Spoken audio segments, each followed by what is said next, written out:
petty, petty. Most of these bitches is petty. Most of these bitches is petty. Most of these bitches is petty. Most of these bitches is petty. Most of these bitches is petty. Most of these petty. Most of these bitches is petty. Petty, petty. Most of these bitches is petty. Hi guys, what is up? What is good? What is Gucci? It is your girl Petty Paige back at it again with yet another video for you hoes. Okay, I know that you guys are expecting part 2 of the Creep Show Art Exposed, If You Seek Amy.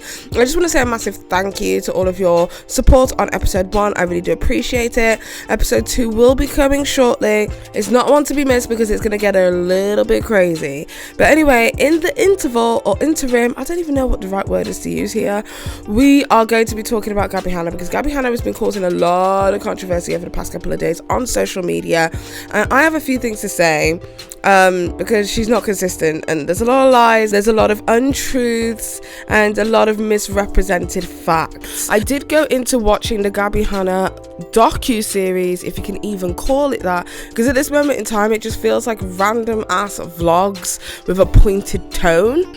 But I did go into that docu-series with an open mind, and so far I'm just finding so many inconsistencies that it's almost impossible to even take it seriously, which is a shame because I was hoping for redemption for Gabbie Hanna too. But before we get into it, please do not forget to go and check out dramaticboutique.com. This month, for Pride Month, we are giving you guys 35% off everything store-wide on dramaticboutique.com. So if you are interested in our lip glosses, if you are interested in our eyelashes, if you are interested in the No More Nudes palette, which has had rave reviews, definitely go and check it out on www.dramaticboutique.com, and you can use code PRIDE, that's PRIDE, so that you guys can save 35% on your purchase on our website site-wide. Anyway, thank you guys so much for all of your continued support of Dramatic Boutique. I really do appreciate it. And with that being said, mother tuckers, let's get straight into today's video. Am I losing my sanity? If you don't know what's going on with Gabrielle Jeanette Hanna, well, as promised in a lot of her Instagram videos, Twitter videos, Twitter posts, and just the whole rampage she went on last month, Gabbie Hanna has teased that she will be coming out with a 12 or 13 part docu-series. Well, she has come out with 3 episodes of that docu-series. 1 episode pertaining to the RICEGUM situation, the 2nd episode pertaining to drama channels, and the 3rd episode taking accountability for some of her actions, and then episode 4 pertaining to the Escape the Night debacle. Now, I'm going to be honest with you, it seems as if every episode is a vlog and then she just talks about something in detail towards the center of the video. Now, originally I didn't like the concept of this docu-series being done vlog style. I thought we were going to be getting straight into the drama. However, now on episode 3, I actually don't mind the vlog style way that she is deciding to attack this series, because I believe that the series is actually humanizing her a little bit more. I really love her interaction with her cats, but honestly, throw cats in any video and I'm like your best friend. So remove the cats and maybe I'd feel differently. I don't know. I'm a crazy cat lady. Anyway, what it is that I want to do today in today's video is go through the first 4 videos, talk about the highlights as well as the lowlights that have been discussed in the video. So this is basically a video for people who don't have the time to watch 20 to 40 minutes worth of Gabbie Hanna videos at any one time, or for people who just simply don't like Gabbie Hanna and don't want to give it a view and would much rather just get the too long didn't read from somebody else who's willing to give them that info. I'm that bitch.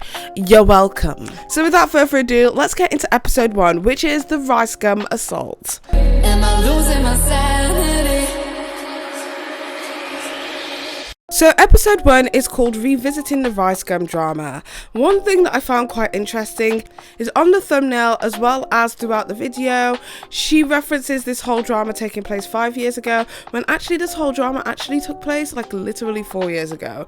We haven't reached a 5-year benchmark. The only reason I know that is because I've been doing YouTube for about 4.5 years, and I covered this drama at the very beginning of my YouTube career. And I know that that's like a tiny little piece of information, a semantic. To me, if you don't frame the story story correctly, like it makes it very hard for me to believe that everything that you're saying or doing isn't intentional. Like, are you intentionally trying to tell people that this was 5 years ago? Like, what's the purpose of that lie? Anyway, in this video, she basically goes back to the very beginning of where all of her drama started, which was the situation between herself and RICEGUM. Now, if you don't know what happened, basically in around April-May time of 2017, GABBIE HANNA at a YouTube party where RICEGUM also attended. GABBIE HANNA goes over to RICEGUM at this party, shoves a camera in his face on Snapchat, and basically turns around and says, hey, make up a rap on the spot. So for those of you who are a little bit too young, or maybe possibly just aren't in the know, back in 2017, the diss track phenomenon was pretty much pioneered by people such as RICEGUM. And RICEGUM basically made an entire YouTube career out of creating these diss tracks based on the people it was that he commentated about. But the whole joke is that RICEGUM didn't actually write his own diss tracks. He actually had a ghostwriter. So GABBIE HANNA was basically poking fun at RICEGUM for not actually being able to write his own raps. That was the joke. Mutual live battle on Snapchat. Would you do it? No. Live rap battle. Why wouldn't you do it? No, I don't want to do that. Alright, so Royce doesn't have his ghostwriter today. It's fine. I think we can still battle. I think we're good. No?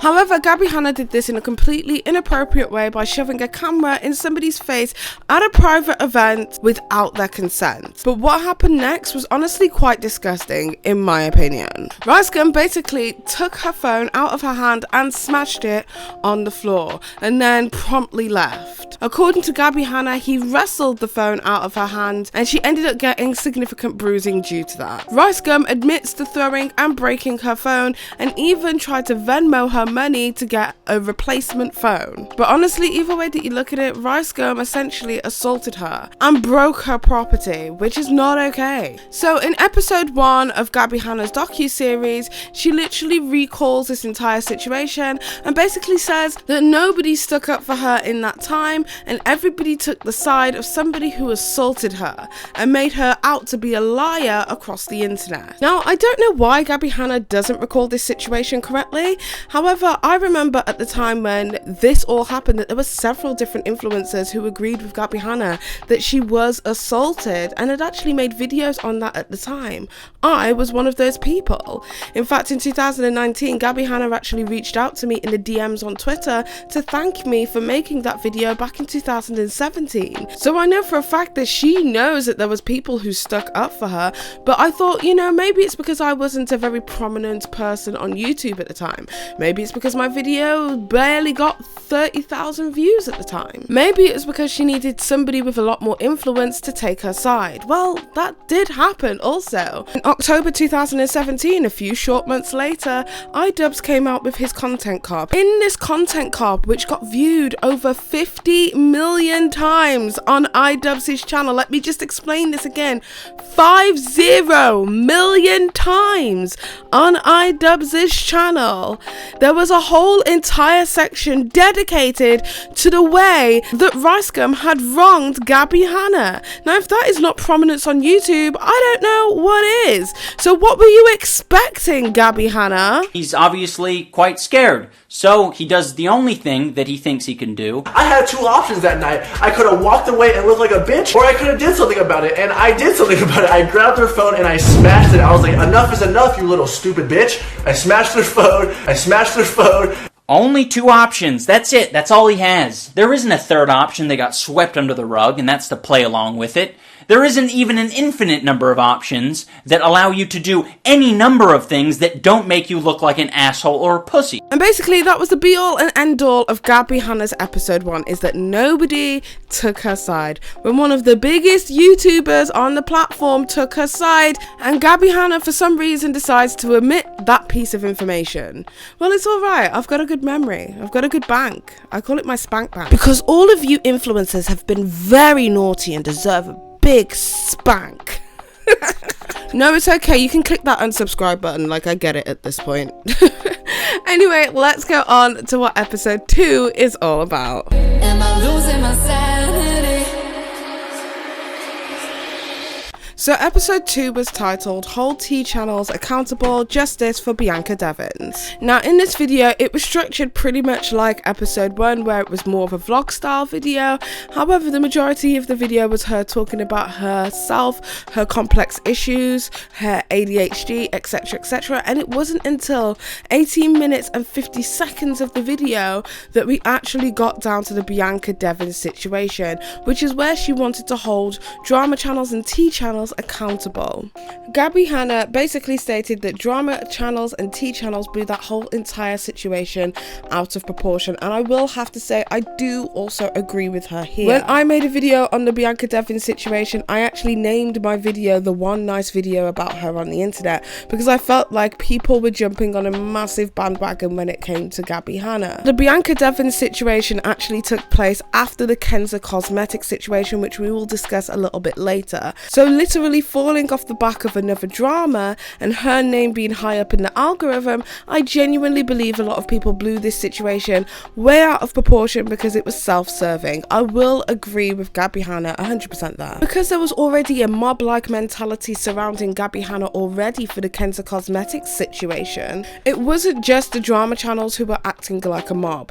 The mob was literally all over social media, to the point that channels that don't really tend to cover this kind of content were covering it anyway. So I honestly feel like in this situation, Gabbie Hanna was just the victim of having one scandal directly after another, and that's why the Bianca Devins situation was blown 100% out of proportion. But here comes the fundamental issue when it comes to Gabrielle Jeanette Hanna. She accuses all of the drama channels of profiting and benefiting off the face, name and death of Bianca Devins by using her name in thumbnails, using her face in thumbnails, using her name in titles, and just overall using a murder victim in order to profit from. You, on the other hand, plastered her name and her face across your thumbnails and your titles and reduced her to a murder victim who Gabbie Hanna exploited by showing her picture, having no knowledge of the situation that happened, and you gaslighting me into saying that I did know because I couldn't have possibly missed it because it was written right next to it, right? I didn't read the fucking article. I was looking at pictures, and you knew that, Angelica Oles. And everybody else who started that rumor and went with that story and exploited a murdered teenager to the point that her dead body, the photos of her dead body that were taken by her murderer and posted on the internet were being sent to her fucking mother and sister. You did that, not me. She has said that she was harmed by you, that you exploited her daughter, and you have not apologized. And I have, for her sake, because she was getting so much shit just from you guys talking about it and exploiting her in that way. I did the right thing. I went in silently and tried to hide it and blur it to calm people down over it quietly, because this should have never been news. I looked across the internet to try and find the videos that Gabbie Hanna was referencing, where people had used the face, the name and the death of Bianca Devins in order to profit from and make money. And literally the only thing that I was able to find was my own video, where I titled the video Gabbie Hanna finally apologizes to Bianca Devins, where I spoke very favorably towards Gabbie Hanna. And every other video it was that I found was actually a true crime video to do with the death of Bianca Devins, because the death of Bianca Devins became a viral death. There's a lot of the photographs and the imagery surrounding her murder was actually posted to the internet by her murderer. Then I decided to take a look at the two references it was that Gabbie Hanna posted of people using Bianca's face, name and death in order to profit from, and one of them was by a channel called Michael Reacts, and the other one seemed to be a screenshot from ASSULT. Now the screenshot from ASSULT was their thumbnail, and as you can see, they've actually covered up Bianca Devins' face with a tweet from Angelica Oles. And in the second video I was able to find it was by a channel called Michael Reacts, and it didn't actually get that many views, and it was actually them reacting to the ASSULT video. So that means that the second image that she referenced, somebody using her face, name and death for profit, actually wasn't even a drama or tea channel. Michael Reacts is a reaction channel. In fact, a lot of his videos, if you search Michael Reacts Gabbie Hanna, is him reacting to Gabbie Hanna music videos. My bad, it's Mitchell Reacts. Sorry, I'm hella dyslexic. I am very genuinely sorry for making people feel like I was mocking her, making fun of her, because I wasn't at all. I was admiring her style, and I was doing that believing that she was okay. Dude, I'm gonna cry, bro. I'm seriously, I'm starting to get upset. Apologized. This guy's video is the video that you want to say is like a part of the whole drama channels exploiting Bianca Devins. If you watched any of this guy's content, you would know that this guy is nothing but a pro Gabbie Hanna stan channel. This to me is just another example of you not doing your due diligence or your research. The stuff that you're asking the drama channels to do.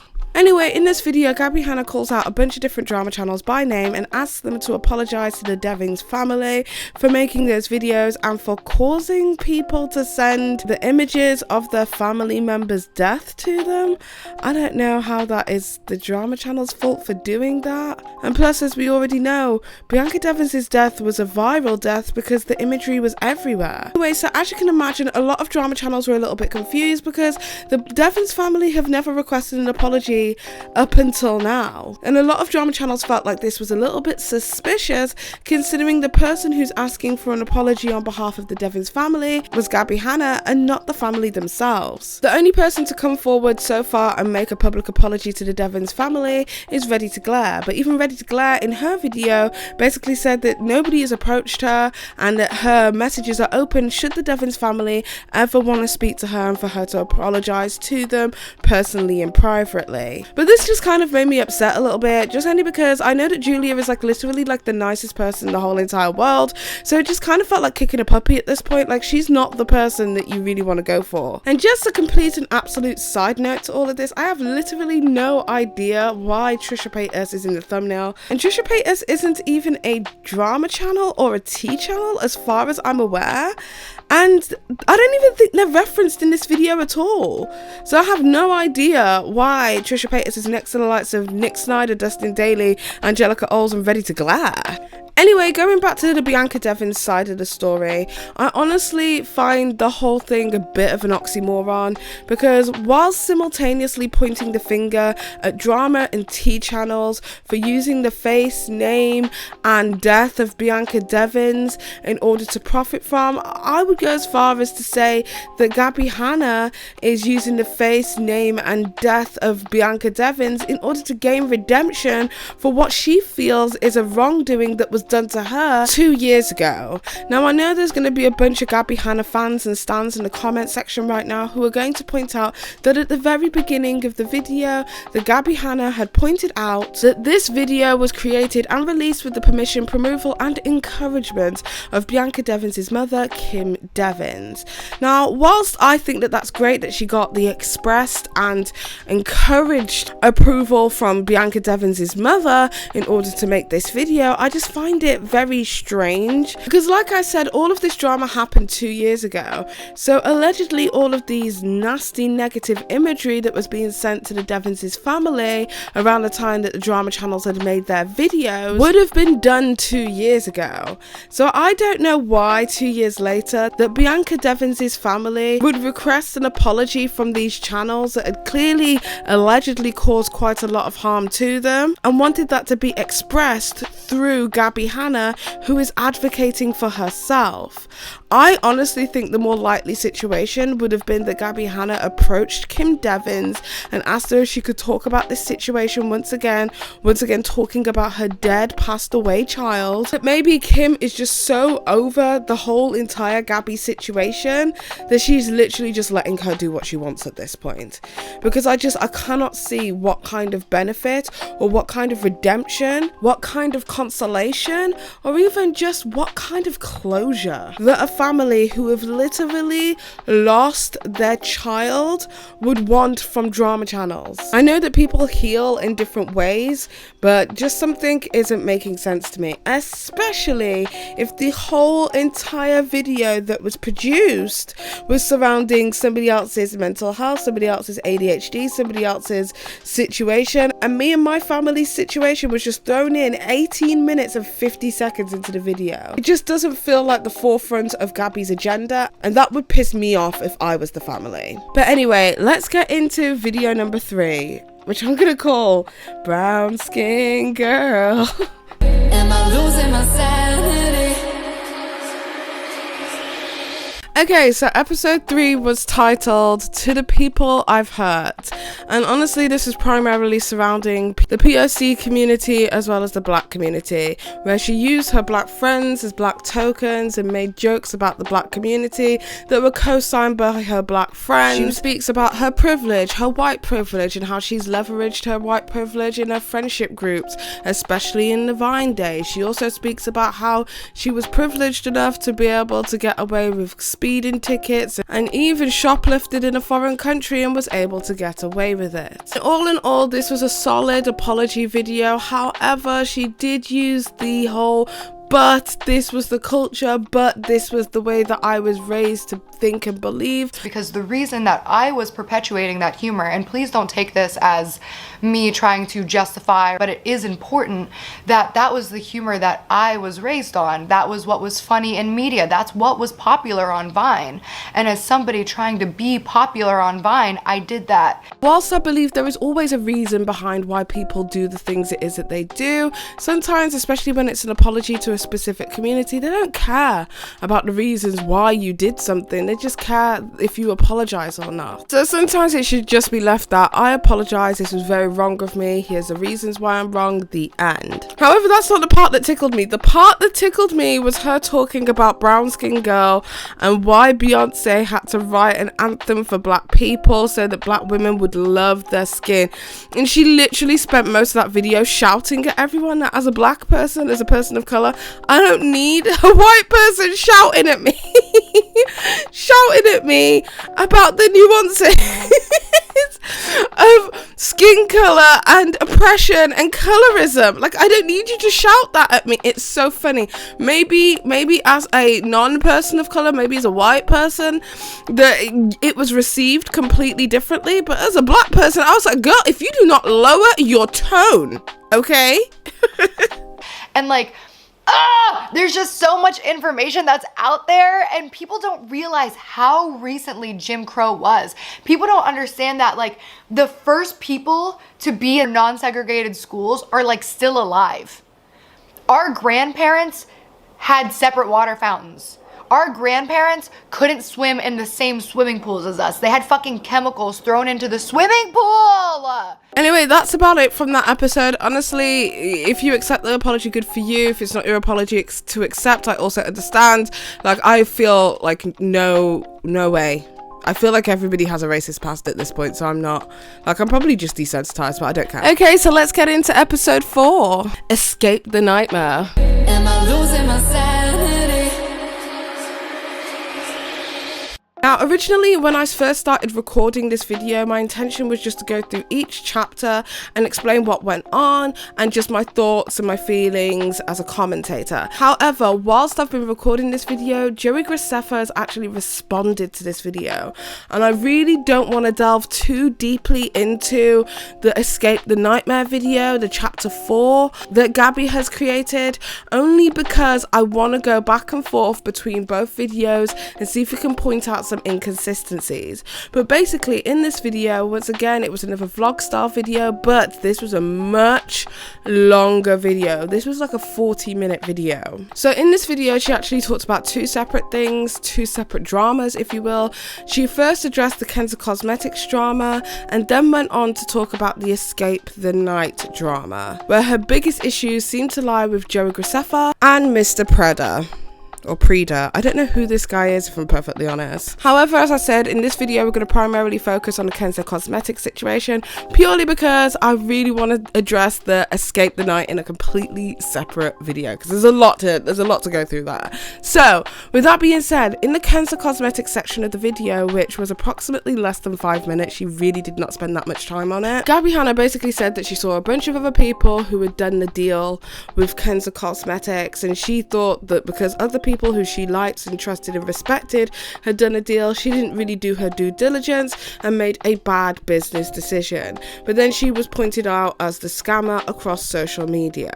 Now I will say that this would have happened after her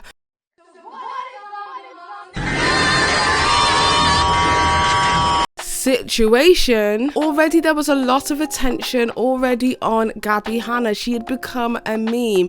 So Gabbie Hanna did the whole monster thing, then the Kenzo Cosmetics thing happened straight after, and then straight after that the Bianca Devin situation. As you can see, in that time period, she went through a lot within a short period of time, and it's because it was one scandal after another scandal after another scandal. So of course the drama channels capitalized off her name being so high in the algorithm, hence why it probably felt to Gabbie Hanna that there was more people speaking about her in relation to the Kenzo Cosmetics scandal than everybody else.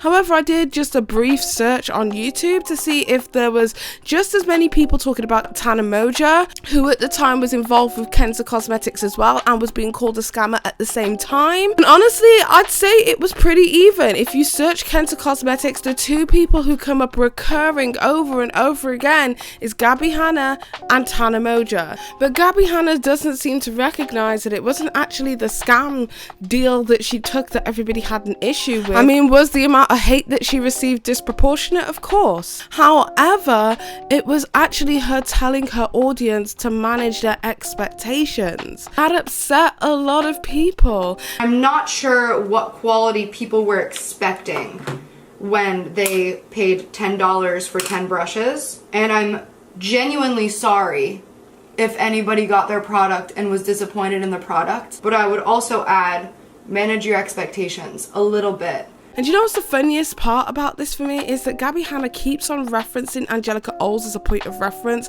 for starting everything, for pioneering everything.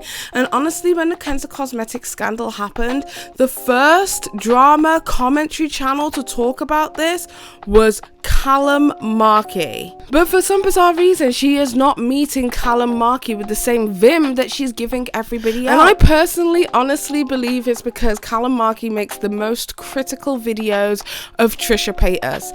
He loves to talk about Trisha Paytas on his channel. So for that reason, I think that's why Gabbie Hanna is not giving him the same grief, considering he was the one who started it. I don't think people would have known about it if it wasn't for Callum Markey. I sure as hell wouldn't have known about the Kenzo Cosmetics scandal if Callum Markey hadn't made his video first. Anyway, that was episode 4, which was the Escape the Nightmare video. I will be going through Joey Graceffa's more recent video in a separate video, so definitely go and stay tuned for that. But whilst I've been recording once again, Gabbie Hanna has released episode 5. So let's take a look at episode 5. Am I losing my sanity? Okay, I've just finished watching episode 5. Honestly, there's literally nothing to add. Basically, all it is her rehashing the whole her and Trisha Paytas situation. There was a lot of receipts there proving that Trisha Paytas definitely had a more deeper relationship with Gabbie Hanna, but we've already discussed that in a previous video where I genuinely believe that Trisha Paytas definitely had a stronger relationship with Gabbie Hanna than they like to think that they did. At this point, my only wish for this situation is that Gabbie Hanna had just called Trisha Paytas out with all of the receipts they had on them from the very beginning, because it does look as if Trisha Paytas did gaslight Gabbie Hanna, but also equally I genuinely feel as if Gabbie Hanna gaslit Trisha Paytas with the information it was that she omitted from the whole entire interview between them both on the Burnout podcast. So I don't know, I'll leave you to think what it is that you want to think on that, but at this point I actually don't care about the drama going on between Trisha Paytas and Gabbie Hanna. Both of these women, in my humble opinion, are both as toxic as each other. So literally choosing one side means that everybody loses. Am I losing my sanity? So to conclude my thoughts on the first 5 episodes of the Gabbie Hanna docu-series, honestly, I just want to say thank you, Gabbie Hanna, for like literally time stamping these videos. And the reason I say this is because there is a lot of talk about ADHD. She constantly seems to like flash up on the screen various different terminologies, various different symptoms, various different things to do with ADHD, and it's like at this point I feel like it's been rammed down my throat that you have ADHD. Like, I know, we know now, you don't have to keep driving it home, we're all aware that you have ADHD. But I also feel like this might be another symptom of everybody basically saying that she hasn't got ADHD. I see a lot of people with ADHD and people without ADHD basically saying that she doesn't have it, and I just kind of feel like unless you're her doctor, unless you're prescribing medication, you really can't turn around and tell somebody that they don't have something. You can believe that somebody has self-diagnosed themselves until the cows come home, but at the end of the day, if you don't have their medical records, honestly, just keep your mouth closed. I think as with all of Gabbie Hanna's stories in all 5 episodes, there are pieces of truth in there, but I think it's just shrouded by her perception of how she thinks or believes these situations went down. She seems to omit parts of the story that are extremely important to understand people's reaction to the way that she acted. She only ever sees the actions of other people as well as the reaction of other people, but she never seems to see the actions of herself. She's always the first to tell us why she reacted in the way that she did. Every action has a reaction. So what did you do? What did they do? What did you both contribute? In all 5 episodes, apart from one where Gabbie addresses her previous racism, in every single one she seems to paint herself as the victim, without seemingly being able to acknowledge that she is a perpetrator of a lot of things that actually happen to and around her. The biggest thing that I'm finding extremely irritating about this whole entire thing is the fact that we are all waiting for the episode where she addresses everything to do with Jesse's smiles. But so far, we are 5 episodes in and nowhere closer to finding out what it is that she has to say or react to that situation. And allegedly, according to some fans online, apparently Gabbie Hanna will be releasing the Jesse Smiles episode as the final episode. So at this point, I feel like I'm being kept hostage. But anyway, that is about it for me and my thoughts on the whole entire situation. Tell me what it is that you guys think in the comment section down below. Did you get a chance to watch every episode?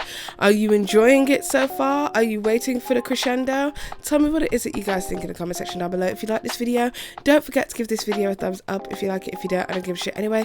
Don't forget to subscribe and hit that notification with the bell so that you guys get a notification every single time that Petty Paige posts new content. Also, I really want to thank you guys for holding off whilst I have been on a hiatus from Twitch, but I will be returning to Twitch with my weekly Twitch streams very soon, so definitely check out my Twitch for that. And until next time, you amazing, beautiful, badass bitches. It's been Paige. Bye. Most of these bitches is petty.